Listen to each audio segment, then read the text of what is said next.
Buenos días, soy Leonardo Guidi, analista financiero de Grupo Carey. Hoy es viernes 31 de marzo de 2023, cerramos el primer trimestre de 2023, así que este es el informe semanal de los mercados.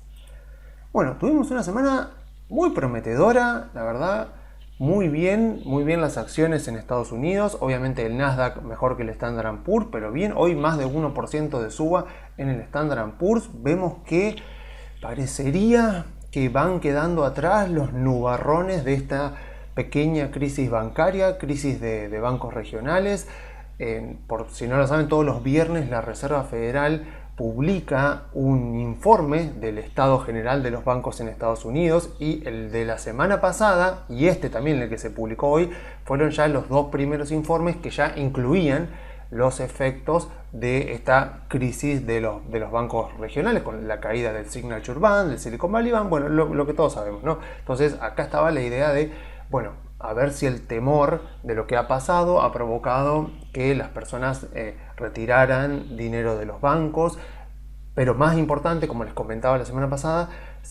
lo que teníamos que ver es si justamente los bancos, por este miedo a ser el próximo y a no ser rescatado por la Reserva Federal o a ser rescatado en condiciones diferentes a las que fueron rescatados el Silicon Valley Bank y el Signature Bank, dejaran de dar crédito, o sea, empezaron a restringir un poco la actividad crediticia, y en ese caso sí que íbamos a estar en riesgo de que posiblemente este mínimo del 13 de octubre no sea el mínimo del mercado bajista y que eventualmente haya una contracción del crédito al comercio, principalmente a industrias, pero también por supuesto a las hipotecas de las familias. Y en ese caso, bueno, ahí sí se podría restringir bastante la actividad económica de Estados Unidos de manera transversal, abarcando una gran cantidad de industrias al mismo tiempo, y entonces ya la probabilidad de ver una recesión, y de ver una recesión fuerte, y estarían un poco aumentando, y por supuesto que el mercado empezaría a descontar un poco eso ya desde antes de tiempo, y eso ya provocaría que este mínimo del 13 de octubre, ante este nuevo panorama, ante estas nuevas decisiones de los bancos de dejar de dar tanto crédito, de restringir un poco el crédito, ya estaríamos tal vez viendo mínimos inferiores al de octubre. Recuerden que, como comentábamos la semana pasada, la Reserva Federal subió 5% la tasa de interés en un año, y cuando miramos el crecimiento, cómo evolucionó el crédito comercial, el crédito a las industrias, subió más de 10%. Entonces, como que esta política monetaria de la Reserva Federal de ir subiendo las tasas de interés, vemos que no ha tenido el efecto deseado, que fue el que en la década de los 80, por ejemplo, estaba buscando Paul Volcker y lo consiguió en aquel momento y provocó una recesión en Estados Unidos. Vemos que en este caso la Reserva Federal no lo está logrando, porque el crédito ha seguido acelerándose y ha seguido en aumento a pesar del aumento de las tasas de interés. Ya lo hemos explicado por qué razones, porque justamente los bancos se están financiando a tasas mucho más bajas que ese 4,75% de la Reserva Federal, entonces no están obligados tampoco a seducir a los clientes, a los que van a poner plazo fijo, con mayores tasas de interés, y tampoco es necesario que cobren tasas de interés muy altas a quienes vienen a pedir créditos. Entonces la actividad económica no se ha visto resentida tanto como hubiera pasado en otras circunstancias, con una suba tan acelerada de las tasas de interés por parte de la Fed. Entonces, lo importante, como yo les decía en el informe anterior, era monitorizar qué podía llegar a pasar con el crédito. Afortunadamente tenemos datos semanales en la Reserva Federal, y afortunadamente los datos muestran que por ahora nada ha cambiado de manera muy notoria. O sea, más o menos se han movido algunos números, o sea, el informe es puro número. Lo iba a mostrar acá, pero la verdad que son puros números, y es cuestión de ir señalando algunos números, pero ni siquiera fue grande el cambio. Por ejemplo, en la cantidad de préstamos dados por los bancos fue más o menos lo mismo que las semanas anteriores, entonces como que mucho no cambió, así que no tenía mucho sentido andar mostrando números que eran más o menos todos similares entre sí, porque justamente la buena noticia es que no, por lo menos por ahora, no parece que los bancos estén restringiendo el crédito como resultado de la caída del Silicon Valley Bank y por miedo a una propagación de esta crisis bancaria hacia otros bancos de Estados Unidos. Así que esa es una muy buena noticia. Así que digo, bueno, estamos en este que yo considero que es un mercado alcista. Todos saben que yo soy bastante optimista en este momento, pero que también pequé demasiado de muy optimista durante el año pasado. Entonces trato ahora como de ponerme un poco en abogado del diablo. Digo, bueno, a ver, ¿qué justificación tendría un bajista, una persona que dice que este mercado bajista todavía no terminó, para tratar de justificar y a ver, de buscarle la vuelta, a ver qué se me está escapando, qué es lo que no estoy viendo y que podría llegar a provocar que este mínimo del 13 de octubre no sea el mínimo del mercado bajista y que por lo tanto no estemos ahora en un mercado alcista? Y la verdad es que, sinceramente, no se me ocurre nada. O sea, no encuentro una razón con mucho fundamento, con una capacidad para destruir mucho valor en las empresas de Estados Unidos y en la economía en general de Estados Unidos, como para justificar que no estemos actualmente iniciando tímidamente, pero iniciando al fin un nuevo mercado alcista luego de lo que fue el mercado bajista 2022. O sea, como para que tengamos una idea, en promedio los mercados bajistas, cuando uno mira los mercados bajistas a lo largo de todo el siglo pasado, pero sobre todo después de la Segunda Guerra Mundial, cuando uno mira los mercados bajistas, ve que más o menos en promedio duraron entre 12 a 18 meses. Así que recordemos que el mercado bajista del año pasado como comenzó en 4 de enero, podríamos decir, así que estamos más o menos dentro de ese rango, o sea, 12 a 18 meses, estamos más o menos dentro de ese rango, así que tendría que pasar algo muy inesperado para que el mínimo de octubre no haya sido el final del mercado bajista. Entonces, bueno, la pregunta sería, ¿qué podría pasar? O sea, ¿qué podría pasar que justifique que este mínimo no haya sido el mínimo definitivo de las acciones y que todavía va a ocurrir algo que va a provocar una destrucción de valor en las empresas de Estados Unidos de manera transversal a través de muchas industrias, que provoque justamente que los precios de las acciones se caigan y que el mínimo de más o menos 3.500 y pico del Standard & Poor's no lo sea? Entonces digo, bueno, a ver, la Fed subiendo más tasas, por ejemplo, la Fed, que la Fed vuelva a subir las tasas de interés y que siga subiéndola y que se vaya arriba del 5 y capaz al 5,5 y más todavía. ¿Puede llegar a pasar eso? Difícilmente pase eso en este contexto luego de lo ocurrido con los bancos, porque ahora sí, o sea, si la Reserva Federal, el mercado ya, como bien sabemos, descuenta que la Reserva Federal va a dejar la tasa tal como está ahora y que ya pasando la mitad de año va a empezar a bajarla y que más o menos va a terminar el año en un 4%, yo creo que va a terminar por debajo del 4% la tasa, pero veremos, ya 4% sería una baja de casi el 1% con respecto a ahora, así que estaría bastante bien y por supuesto que los mercados lo van a tomar muy bien. Entonces yo pienso, ¿va a subir la Reserva Federal la tasa? Difícil, porque si ahora continúa subiendo, vamos a suponer que la Reserva Federal sigue subiendo la tasa de interés y la sube una vez más, sube la tasa y pasada una semana, no sé, un tiempo, cae otro banco, entonces ahí sí Powell no va a poder negar que la culpa es de la Reserva Federal. Entonces ya está jugando ahí en un límite complicado para su reputación personal, para la reputación de la Fed. Entonces difícilmente se va a arriesgar la Reserva Federal a seguir subiendo la tasa de interés en un contexto de inflación a la baja, con 2 quiebras de bancos, con casi la quiebra del First Republic Bank, que lo tuvieron que, entre comillas, rescatar los bancos más grandes dándole un préstamo de emergencia. Así que difícilmente la Reserva Federal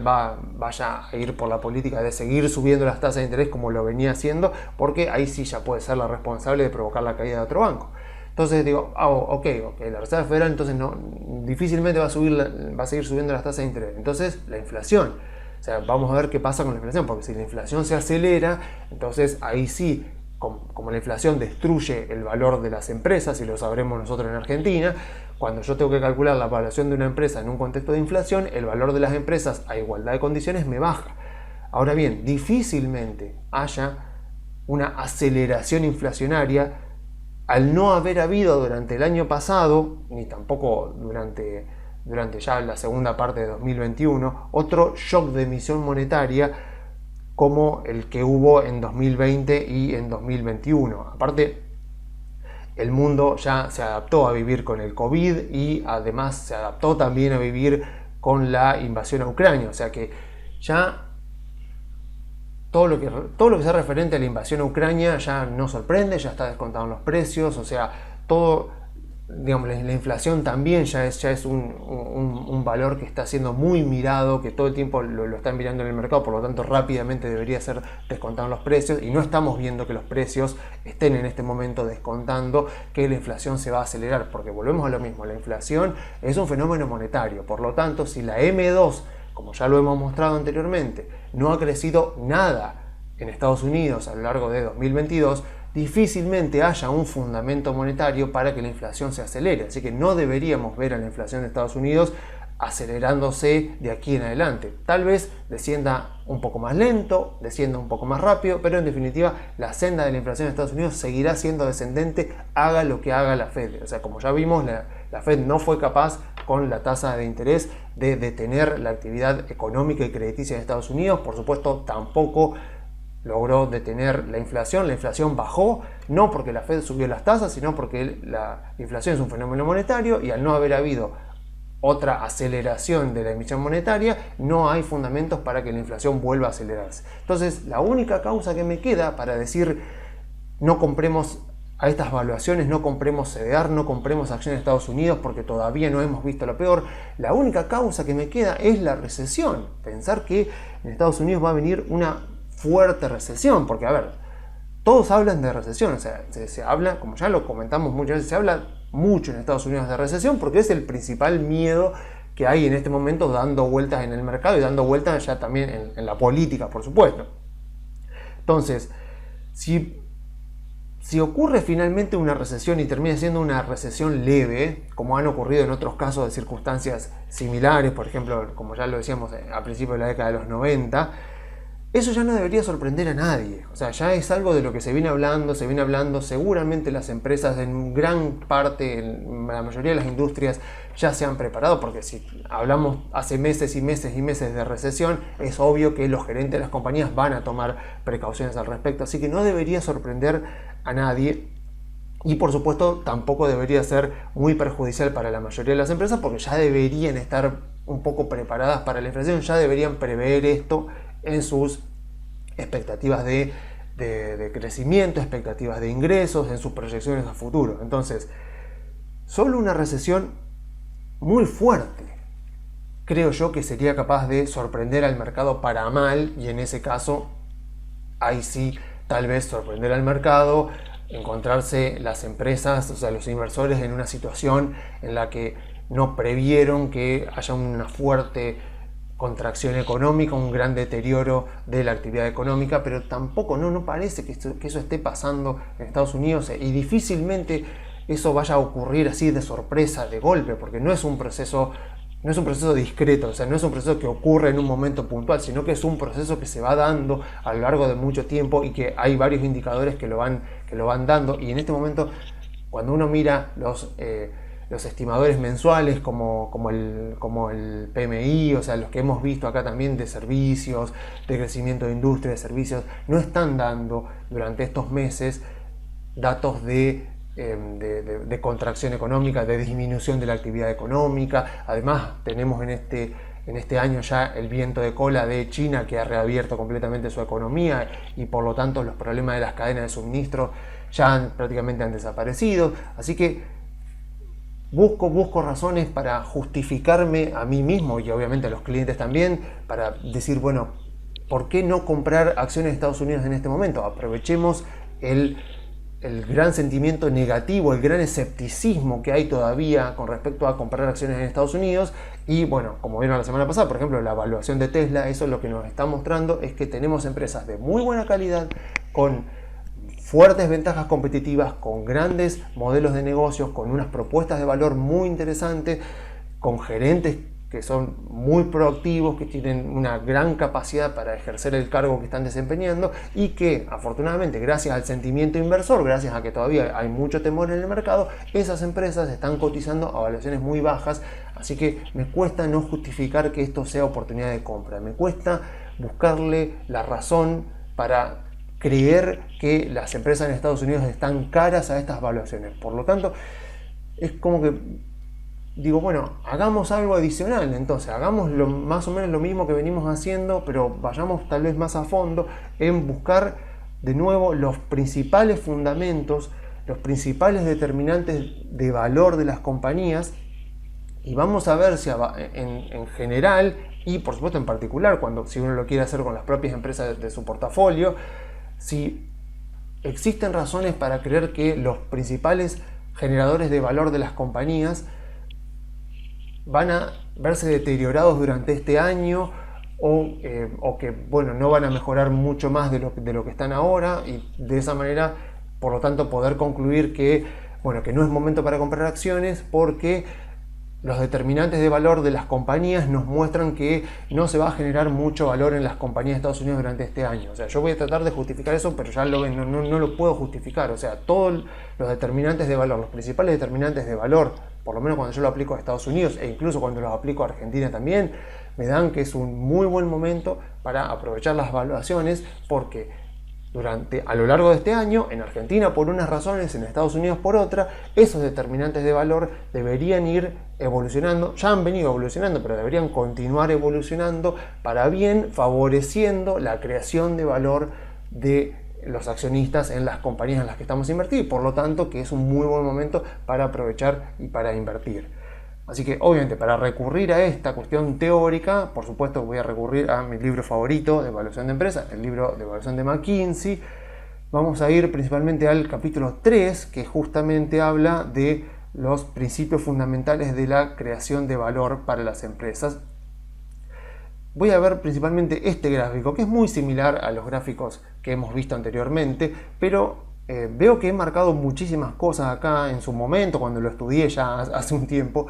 Entonces me encontré con que, bueno, señalé bastante todos estos párrafos, así que voy a aprovechar para releerlos porque me gustó cuando los releí. Dice cosas muy puntuales y muy importantes, donde dice: la cantidad de valor que crean las compañías, como dice acá, la cantidad de valor que crean las compañías es la diferencia entre los flujos de caja entrantes y el costo de las inversiones realizadas, ajustadas para reflejar el hecho de que los flujos de caja del futuro, de mañana, valen menos que los de hoy, debido a que, bueno,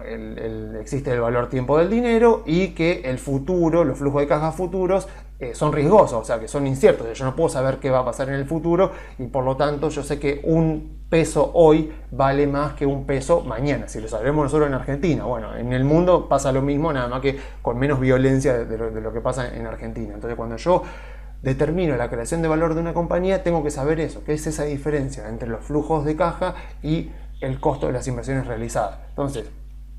sigue diciendo el libro, bueno, como ilustramos en el capítulo 2, la conversión de ingresos en flujos de caja y posteriormente en ganancias es una función del rendimiento sobre el capital invertido de la compañía y el crecimiento de sus ingresos. Eso significa que la cantidad de valor que una compañía crea está determinada en última instancia por su rendimiento sobre el capital invertido, el crecimiento de los ingresos y la habilidad para sostener a ambos a lo largo del tiempo. Tenga en mente que una compañía va a crear valor solamente si su rendimiento sobre el capital invertido es mayor al costo de capital. Más aún, solo si el rendimiento sobre el capital invertido excede el costo de capital, el crecimiento, o sea que la compañía crezca en ingresos, va a crear valor para la compañía, para los accionistas. El crecimiento a bajos rendimientos sobre el capital, en realidad lo que ocurre es que reduce el valor de la compañía. Entonces, cuando una compañía se queda sin proyectos de inversión, se queda sin oportunidades de inversión porque es una compañía, por ejemplo, que es muy madura y la gerencia se quiere arriesgar a seguir invirtiendo en lo mismo, a pesar de que el rendimiento sobre el capital de esos proyectos de inversión es bajo, es menor que el costo del capital, lo que va a provocar es que por intentar crecer de esa manera, la empresa va a terminar destruyendo valor de los accionistas y va a ir totalmente en detrimento del objetivo inicial de la gerencia. Y acá me parece importante detenerme un poquito antes de pasar acá al gráfico que vamos a analizar, que es parecido al otro gráfico que veníamos viendo en informes anteriores, me parece muy importante aclarar el tema de la creación de valor y de la destrucción de valor, porque yo sé que se puede confundir. Hay gente que puede erróneamente creer que cuando yo hablo de se va a destruir valor de los accionistas, quiere decir que los accionistas van a perder dinero. No necesariamente, o sea, no necesariamente es así. O sea, cuando uno dice que una empresa destruye el valor de sus accionistas, no está queriendo decir necesariamente que los accionistas perdieron dinero, sino que no fueron debidamente recompensados por el riesgo asumido. Acá hay un tema muy importante. Una forma de explicarlo para que se entienda bien, me parece muy bueno, un ejemplo que me contó un profesor de la maestría en finanzas. Me acuerdo que él decía que en otro curso que él tenía, lo que hacía era que los alumnos valúen empresas y estaba permitido valuar empresas que no fueran públicas, o sea, que no fueran empresas que coticen en bolsa. Entonces, me comentaba este profesor de que un alumno de él le había propuesto valuar el emprendimiento personal de su familia. O sea, era un chico del campo, que venía del campo, y su familia tenía un emprendimiento ganadero. Básicamente hacían eso, o sea, criaban vacas para después venderlas para carne, básicamente. Entonces, lo que contaba este profesor era que el alumno, ya obviamente teniendo toda la información, porque el emprendimiento era de su familia, podía ver los balances, podía ver todas las cuentas, todo, pudo hacer la evaluación del negocio de su familia y bueno, calculó el valor de la compañía, pero más allá de eso, lo que le sorprendió a este alumno era que el rendimiento sobre el capital invertido que le daba la inversión del emprendimiento ganadero de su familia era menor al 4%, estaba entre el 3 y el 4%. Entonces, como que el alumno le dice al profesor, le dice, profesor, el rendimiento sobre el capital es muy bajo, supónganse que era 3,5%. Él decía, estoy mucho mejor si compro, no sé, un bono del Tesoro de Estados Unidos. O sea, conviene más vender el emprendimiento y comprar, por ejemplo, un ETF de bonos corporativos de Estados Unidos que rinde entre un 5 y un 7%. Todos los bonos son investment grade, con lo cual el riesgo de default es muy bajo, pero incluso al ser ETFs muy diversificados, el riesgo que tenés de que se caiga el ETF es muy bajo, porque cada bono que está metido dentro del ETF ocupa menos del 1% del capital, o sea que es un ETF muy diversificado. Entonces este chico le decía, al final tengo que decirle a mi familia como que venda el emprendimiento ganadero, que ponga el dinero en un ETF y ya está. Va a tener más rendimiento sin la necesidad de tener que trabajar. Obviamente que le dice el alumno, bueno, pero el emprendimiento ganadero de mi familia es la razón por la que mi papá se levanta todos los días, o sea que encuentra voluntad, que afecta positivamente su estado de ánimo, le da un objetivo, le da una razón para levantarse, para esforzarse, para evolucionar, para crecer, y obviamente no le iba a recomendar al padre que venda el emprendimiento y que ponga todo el dinero en un ETF de bonos corporativos, porque obviamente un emprendimiento, una empresa, satisface no solo nuestros requerimientos de dinero, sino también otros requerimientos personales. Pero acá se ve muy claro, porque obviamente la familia no perdía dinero, o sea, la familia no estaba perdiendo dinero con el emprendimiento, o sea, le alcanzaba lo suficiente justamente para vivir y para vivir bien. Pero, ¿qué era lo que pasaba? El rendimiento sobre el capital era menor al costo del capital, o sea, ese dinero hubiera estado mejor invertido, por ejemplo, en un ETF de bonos corporativos de Estados Unidos. ¿Qué quiere decir? Que a pesar de que esta familia vivía bien y el cash flow era positivo y ganaban dinero con el emprendimiento, hubieran obtenido un rendimiento superior asumiendo un riesgo muy inferior, porque incluso Damodaran tiene un capítulo en su libro donde habla de invertir en empresas privadas, o sea, en empresas que no cotizan en bolsa, y lo que muestra Damodaran es que el costo de capital en este tipo de empresas es más alto, o sea que el rendimiento de un accionista, o sea, de un potencial, vamos a suponer que la familia dice, bueno, vamos a expandirnos, vamos a traer un accionista externo, el rendimiento que ese accionista debería exigir a este emprendimiento, a esta empresa, sería mayor que si la empresa cotizara en bolsa, porque en este caso, como la empresa es privada, no cotiza en bolsa, hay un riesgo de iliquidez, o sea que si ese accionista algún día quiere vender su participación, es difícil venderla, o sea, es posible que no encuentre compradores, entonces como contrapartida exige un rendimiento mayor. Entonces acá se ve claramente que cuando yo digo el accionista no está debidamente recompensado, o sea, se creó valor para el accionista, no se creó valor, se destruyó valor. Lo que quiere decir es, cuando se crea valor para el accionista, quiere decir que el accionista fue más que compensado por el riesgo que asumió. Y cuando digo se destruyó valor para el accionista, lo que pasa es que por el riesgo que asumió el accionista, podría haber obtenido un rendimiento mayor en otro emprendimiento alternativo, o que podría haber obtenido el mismo rendimiento que obtuvo en esta inversión, pero asumiendo un riesgo menor. O sea, en ambos casos lo que implica es que el dinero hubiera estado mejor invertido en otro lado. Otro ejemplo que se me ocurre sería, por ejemplo, el de valuar una empresa argentina que cotiza en la bolsa de Argentina. Acá entramos, por supuesto, en un montón de problemas, como ya comentaba en informes anteriores, que es muy difícil valuar empresas argentinas en un contexto de tanta incertidumbre. Pero a ver, supongamos que yo quiero hacerlo. Vamos a suponer que yo quiero hacerlo. Entonces, digo, bueno, vamos a evaluar una empresa argentina. ¿La puedo evaluar en pesos o la puedo evaluar en dólares? Ambos enfoques tienen sus ventajas y sus desventajas, que en ambos casos las desventajas son bastante grandes, así que en ambos casos nos vamos a enfrentar a problemas bastante significativos. Por ejemplo, si yo quiero evaluar, vamos a suponer Distribuidora de Gas Cuyana, que es una empresa sencilla de valorizar, más que nada porque no tiene deudas, entonces el costo de capital es fácil de calcular, y bueno, es una empresa que es fácil de entender, a pesar de que tiene, por supuesto, como toda empresa argentina, tiene sus detalles importantes a tener en cuenta, pero bueno, es la transportadora de gas Cuyana, distribuidora de gas Cuyana en este caso. Es una empresa que tiene caja neta positiva, o sea, no tiene deuda, o sea que el costo de capital es fácil de calcular. Ahora el tema es, si yo tengo que valorizar esta empresa en pesos, el costo de capital también tiene que estar en pesos. Entonces, ya arrancamos, por ejemplo, con tasa libre de riesgo. Vamos a ver acá cuál era el capítulo que calculaba el capítulo que calculaba el costo de capital. Aunque sea poner la fórmula, a ver dónde está la fórmula. Yo me acuerdo que la había visto. A ver. Acá.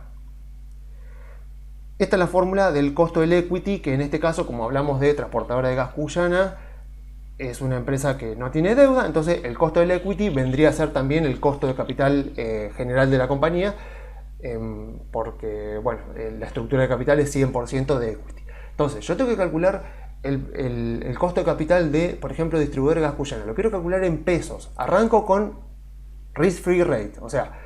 ¿qué tasa libre de riesgo pongo en Argentina? Una persona me puede decir, no existe la tasa libre de riesgo en Argentina porque todo tiene riesgo, no podés usar un bono, un GD30 no lo podés usar,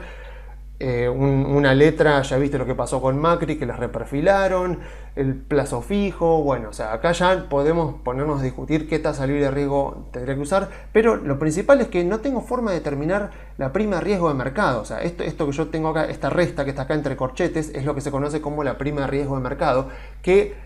a ver, dicho de manera sencilla, vendría a ser el rendimiento exigido que yo como accionista le exijo a un portafolio diversificado de acciones, que por ejemplo en Argentina sería el Merval y en Estados Unidos sería el Standard & Poor's 500. O sea, sería el rendimiento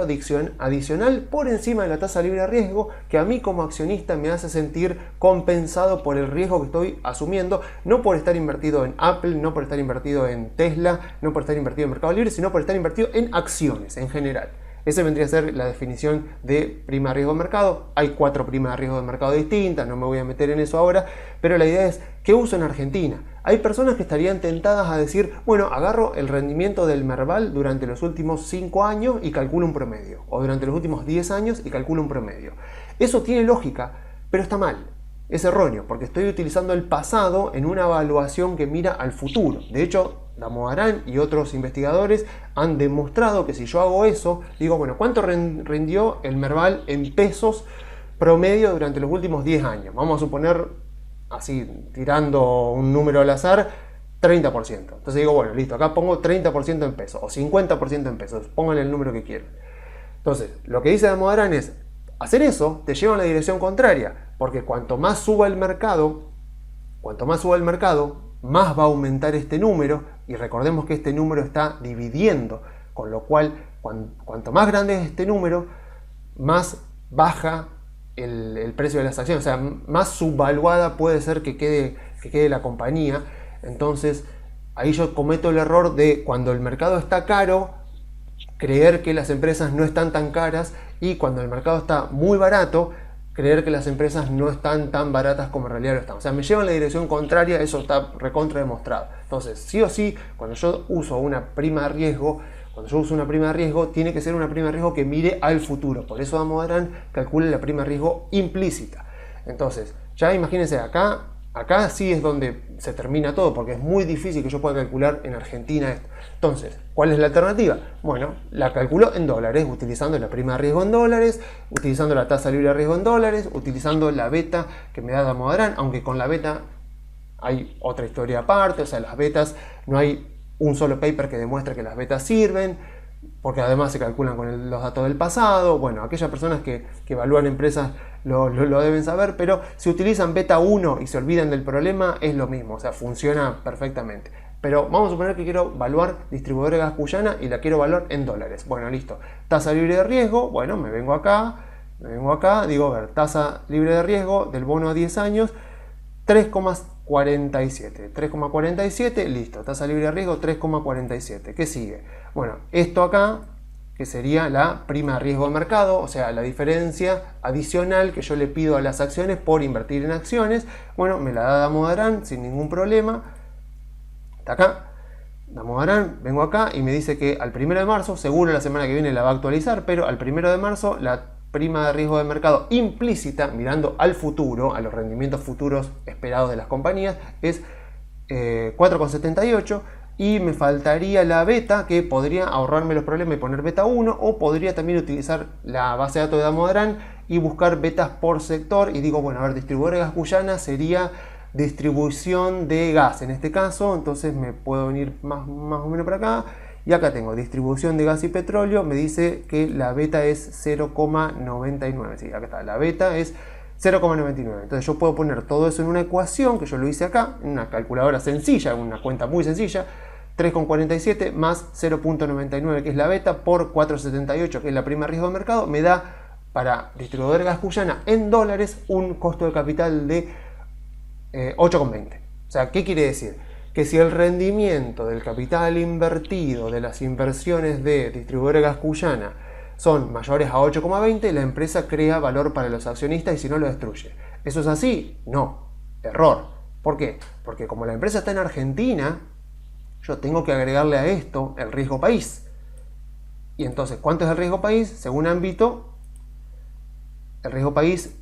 al día de hoy es 22, o sea, sería 22,76%. O sea, son 2.276 puntos. Entonces, ¿qué es lo que pasa? Que yo a esta cuenta tengo que sumarle 22,76. O sea, que se me va a ir arriba de 30. Entonces, ¿qué quiere decir? Que el costo de capital, por ejemplo, para evaluar una empresa argentina distribuidora de gas cuyana, por poner este ejemplo, a esto yo tengo que sumarle 22,76. Se me va a ir arriba de 30%. Entonces, ¿qué quiere decir? Que el rendimiento sobre el capital invertido debería ser mayor a 30% para que los accionistas se vean compensados por el riesgo que están asumiendo al invertir en este país, en esa industria y en esa empresa en particular. Entonces, como se imaginarán, es muy difícil que una empresa argentina hoy cree valor para los accionistas, o sea, que recompense debidamente a los accionistas con un costo de capital tan elevado. Y por eso justamente es lo que estamos haciendo al hablar de inversiones argentinas y al decir que conviene invertir en acciones argentinas, porque claramente que si este número 22,76 empieza a bajar y se va a números razonables de 1000, por ejemplo, lo que va a pasar es que este costo de capital de 30 va a ir bajando y se va a parecer mucho más a costos de capital de países más emergentes, más de la zona, y eso va a aumentar mucho las probabilidades de que se cree valor para los accionistas y que de esa manera los accionistas se vean debidamente recompensados. O sea, porque aparte nosotros apuntamos, cuando miramos un poco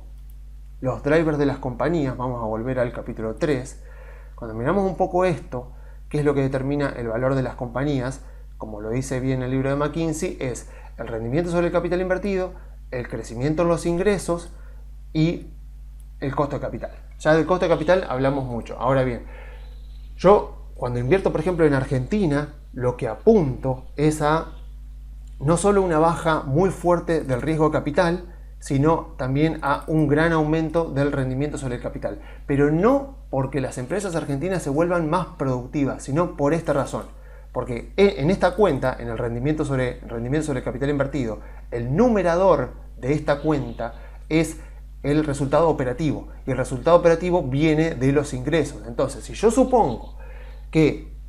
el próximo gobierno va a tener que hacer un plan de estabilización, si es que quiere bajar la inflación, si es que quiere anclar un poco el tipo de cambio, si es que quiere evitar que la bomba del ELIX explote. O sea, entonces va a tener que hacer un plan de estabilización. Y ese plan de estabilización, sí o sí, va a tener que incluir ajustes tarifarios. Lo que voy viendo es que si al mismo tiempo este gobierno logra volver a los mercados financieros, logra dar buenas señales, hace buena diplomacia, la persona que sea el canciller del próximo gobierno hace buena diplomacia y empezamos a otra vez a ser un poco más amigables con los mercados y eso ayuda a que baje un poco el riesgo país, que por lo tanto baje el costo de capital,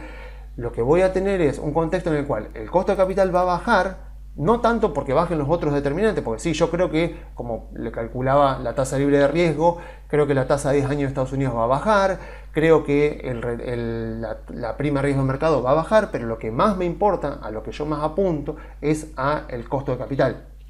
Entonces yo apunto a que esto va a bajar, pero al mismo tiempo esto va a subir, porque en algún momento ajustes tarifarios van a tener que hacer, la economía debería empezar a recuperarse para aquellas empresas que no dependen tanto de las tarifas, y como el numerador de esta cuenta está muy influenciado también por esto, por el crecimiento de los ingresos, eso en conjunto va a provocar un aumento de los cash flows de las compañías y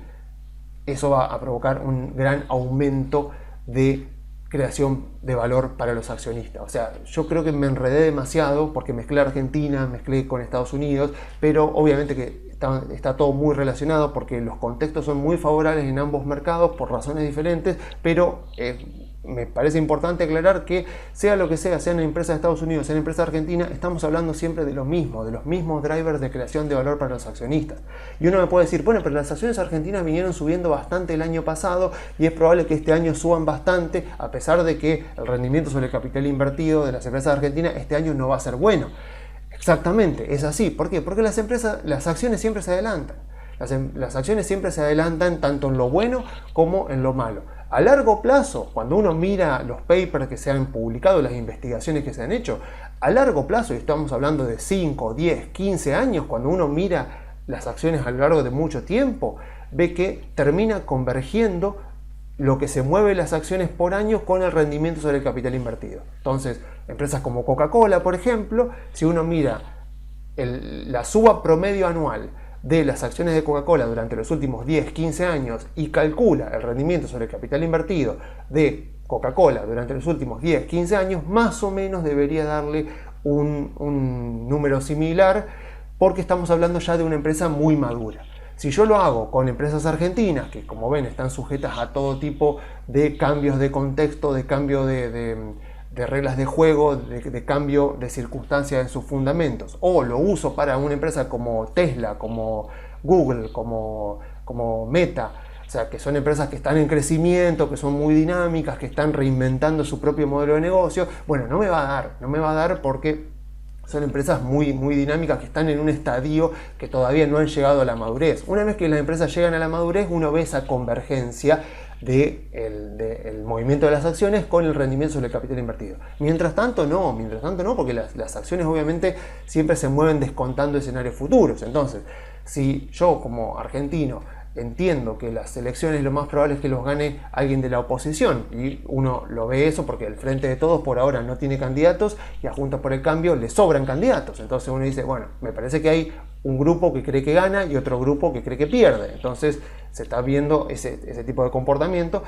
Por lo tanto, yo debería concluir que el escenario más probable es que la oposición gane las elecciones, y si la oposición gana las elecciones yo puedo empezar a ver, en vez de mirar, por ejemplo, distribuidora de gas Cuyana, a ver, le hago un flujo de fondos, no, más vale, o sea, como hacer eso va a ser de poco valor porque el flujo de fondos futuro de una empresa como puede ser distribuidora de gas Cuyana, Transener, o sea, todas empresas más ligadas a regulaciones, el flujo de fondos futuros depende de una decisión política. Entonces es imposible que yo pueda hacer una estimación fiable de qué es lo que va a pasar. pero sí puedo aprovechar e invertir sin necesidad de hacer un flujo de fondo como el que vieron la semana pasada para Tesla. Sí puedo mirar a grandes rasgos, o sea, mirar los grandes generadores, los grandes drivers que determinan el valor de las compañías, y de esa manera ver de qué manera el contexto que creemos que va a ser el más probable de aquí al año que viene va a afectar positiva o negativamente los drivers de las compañías. En Argentina yo lo veo muy claro. Veo ahora por qué las acciones argentinas están a evaluaciones tan bajas. Claro, cuando yo miro un costo de capital en dólares que está arriba del 30%, y por lo tanto, para crear valor para el accionista, para que el accionista se sienta debidamente recompensado,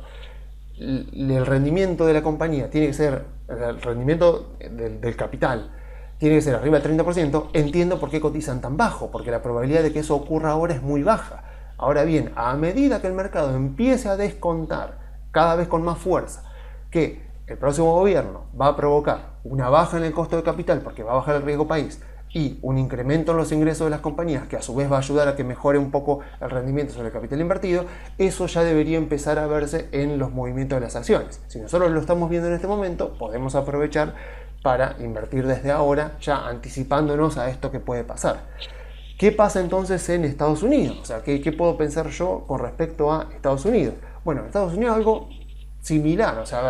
similar en la dirección, diferente por supuesto en las causas. O sea, yo creo que el costo de capital en Estados Unidos va a bajar por la sencilla razón de que la Reserva Federal no puede seguir subiendo las tasas de interés, de hecho las va a tener que empezar a bajar, por lo tanto la tasa libre de riesgo, la tasa del bono de 10 años debería continuar su senda descendente, sobre todo si la inflación efectivamente sigue bajando, y la prima de riesgo de mercado también debería de a poco ir bajando, no mucho, porque la verdad que cuando uno mira la prima de riesgo de mercado a lo largo del tiempo no se mueve mucho, o sea, solo en momentos muy extremos de burbuja se ha movido demasiado, pero si uno mira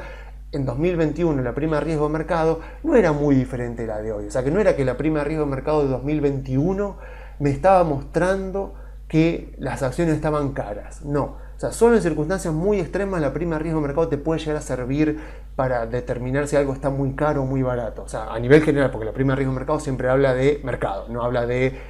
empresas puntuales. Entonces, no espero un gran cambio en la prima de riesgo de mercado, porque la verdad que no es algo que se suele mover mucho, en promedio se suele mover entre un 4 y un 5%, o sea, dependiendo de las circunstancias, pero no espero mucho eso, pero sí espero una baja en el costo de capital, sobre todo proveniente de la baja de la tasa de la Fed y por lo tanto la tasa libre de riesgo, que sería en este caso el bono a 10 años. Ahora bien, con respecto a los rendimientos sobre el capital,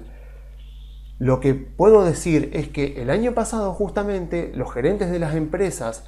se dedicaron a mejorar esto. O sea, pues si yo miro estas tres variables y miro cómo determinan el valor de las compañías y tengo que decir, si yo soy gerente de una compañía, ¿sobre cuál de todas estas variables tengo un mayor control? Bueno, sobre el costo de capital tengo casi cero control porque no depende de mí. Depende de la Fed, depende del mercado, depende del sentimiento inversor, de muchas cosas. Ahora, cuando miro los ingresos, digo, bueno, obviamente yo soy gerente de la compañía, tengo influencia sobre los ingresos, pero cuando uno analiza un poco más en profundidad, los ingresos de las compañías están muy influenciados por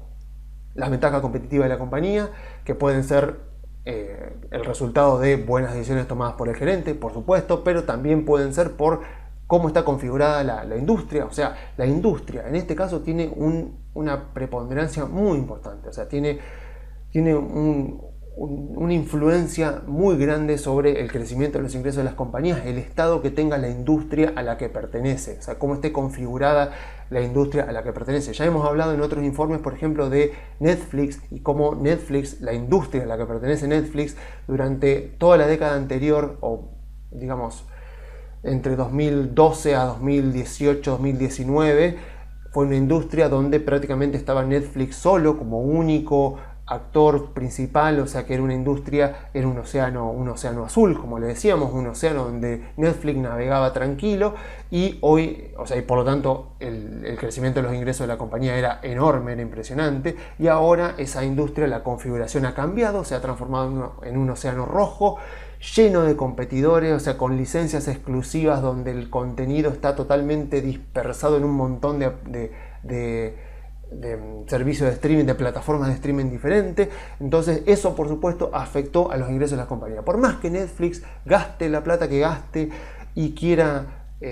generar la mayor cantidad de producciones y invierta en publicidad, en marketing, en tratar de captar clientes, retener clientes, el crecimiento de los ingresos que puede llegar a obtener, tal como está configurada la industria hoy, es mucho más limitado que el que tenía en aquel momento, no importa lo que decida la gerencia. Entonces,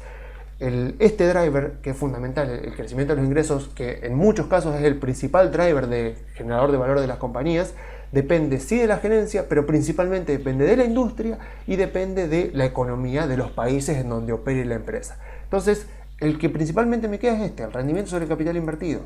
Y el año pasado, o sea, tengo que pensar, digo, bueno, el costo de capital, bien, yo lo veo moviéndose de manera positiva para la creación de valor de las empresas durante este año. Vamos con el costo de capital. Cuando veo el costo de capital, miro que los gerentes el año pasado, sobre todo durante la mitad de año para adelante, han venido, por ejemplo, despidiendo empleados. Despedir empleados es una forma, o sea, por más que suene cruel, es una forma de bajar el costo, o sea, bajar los costos de las compañías. Y si bajo el costo de las compañías, mejoro el numerador de esta ecuación. Yo creo que acá, en este mismo capítulo, está esta sección que se llama las matemáticas de la creación de valor, donde te explican un poco qué es el NOPAT, sería el resultado operativo después de impuestos, y acá te ponen muy a grandes rasgos, muy general, la fórmula del rendimiento sobre el capital invertido. ¿Cuál es la fórmula del rendimiento sobre el capital invertido? El NOPAT sobre el capital invertido. ¿Qué es el NOPAT? Es esto, es el EBIT después de impuestos, o sea, el resultado operativo después de impuestos. Entonces, claro, cuando un gerente echa empleados, lo que hace es bajar los costos, y al bajar los costos a igualdad de condiciones me mejora el NOPAT. Entonces me mejora, o sea, si todo lo demás permanece constante, me mejora el rendimiento sobre el capital invertido. Pero además, por ejemplo, Zuckerberg, otros gerentes que fueron un poco más allá, lo que hicieron también fue bajar inversiones. O sea, cuando yo veo que en el reporte anual del año pasado Zuckerberg dice, este año va a ser el año de la eficiencia, no vamos a estar gastando tanto dinero, porque si uno mira Reality Labs, que es lo que se conoce en la jerga como el metaverso, perdió 13.000 millones de dólares el año pasado, en un año donde aumentó el costo de capital, donde había temores de recesión, donde los ingresos no subían. Bueno, Zuckerberg dijo, bueno, esto se terminó, vamos a ser más eficientes, vamos a ser más productivos con el capital. Entonces, por eso gustó tanto el último balance de Facebook. A pesar de que el balance no era bueno, lo que se decía ahí sobre el futuro estaba muy bien, porque estaba relacionado con esto. Estaba relacionado con que, bueno, echamos un montón de gente, con eso vamos a bajar los costos, vamos a mejorar un poco el NOPAT, y a la vez el Invested Capital lo vamos a bajar. O sea, si este sube, porque bajamos los costos, y este baja, porque vamos a ser más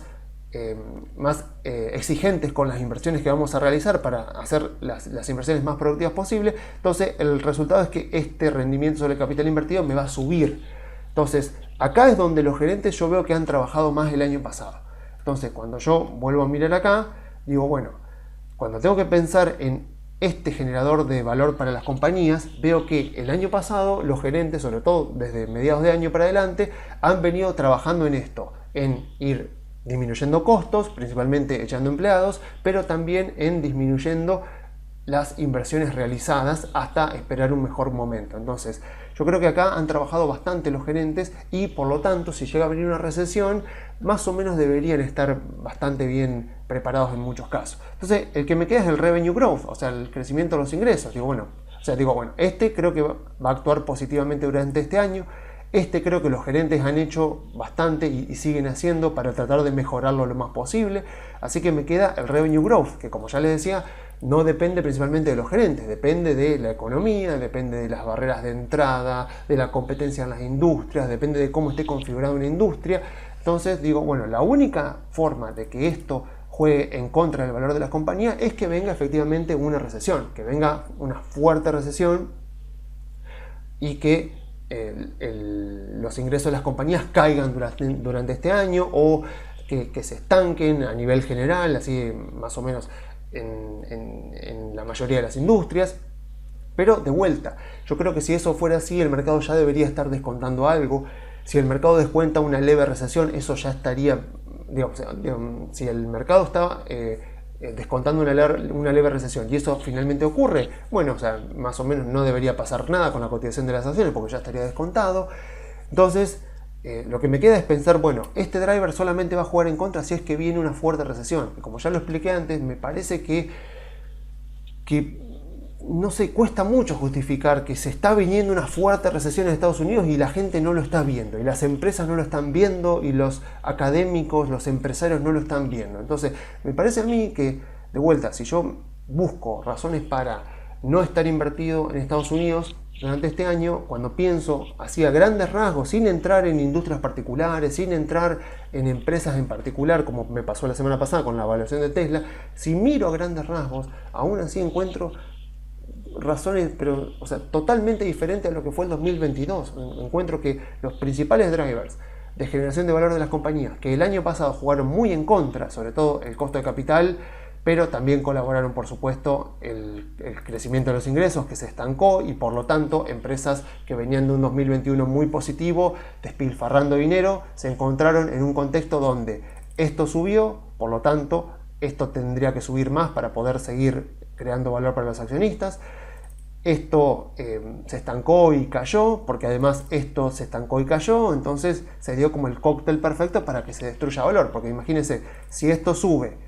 y esto baja, y yo digo que la creación de valor para los accionistas se da cuando esto es mayor a esto, tenemos acá el 2022, o sea, tenemos a grandes rasgos lo que ocurrió en 2022 y por qué tuvimos el año tan feo, tan malo que tuvimos. Ahora, 2023 pinta, aparenta